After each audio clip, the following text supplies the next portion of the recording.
ഇപ്പം എന്തുകൊണ്ട് മനോരഥങ്ങൾ? അതായത് ഇപ്പം എഴുതും, വായിക്കും, നൃത്തം ചെയ്യും, സംവിധാനം അല്ലേ?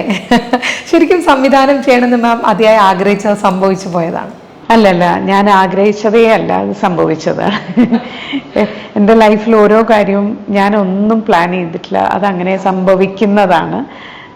അതുപോലെ തന്നെ ഈ സിനിമ വേറൊരു ഡയറക്ടർ ഒരു നോർത്ത് ഇന്ത്യൻ ആർട്ടിസ്റ്റിനെ വെച്ച് ചെയ്യാൻ തീരുമാനമായിരുന്നു. പക്ഷെ അത് നടക്കാതെ പോയി. അപ്പോൾ പിന്നെ നമ്മൾ ആ പ്രോജക്റ്റ് ഈ കഥ വേണ്ട, ഈ കഥ മാറ്റിയിട്ട് വേറൊരു കഥ ആലോചിച്ച് അങ്ങനെ സരിഗമയുടെ ക്രിയേറ്റീവ് ടീമായിട്ട് ആലോചിക്കുന്ന സമയത്താണ് അവരിങ്ങോട്ട് പറയുന്നത്, നിങ്ങൾക്ക് ആ കഥ നല്ലോണം അറിയാം, നിങ്ങൾക്കതിൻ്റെ കാര്യങ്ങൾ അറിയാം, അപ്പം നിങ്ങൾ ചെയ്തുകൂടെ എന്ന് ഇങ്ങോട്ട് ചോദിച്ചു. അപ്പം ഞാൻ വേണ്ട, അത് എനിക്കറിയാത്തൊരു മേഖലയാണ്, അറിയാത്ത കാര്യങ്ങൾ നമ്മൾ ചെയ്യരുത് കഴിയുന്നു.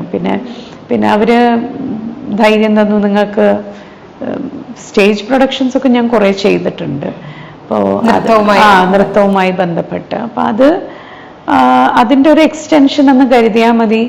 പിന്നെ സന്തോഷ് ശിവൻ സാറാണ് ശരിക്കും പറഞ്ഞാൽ ഒരുപാട് ധൈര്യം തന്നത്. I am very thankful to him. എന്താണെന്ന് വെച്ചാൽ അദ്ദേഹത്തിൻ്റെ ഷൂട്ടിൻ്റെ സമയത്ത് 10 ദിവസവും ഞാൻ അവിടെ ഉണ്ടായിരുന്നു. അപ്പോൾ ഐ വാസ് ഒബ്സർവിങ് ഹിം.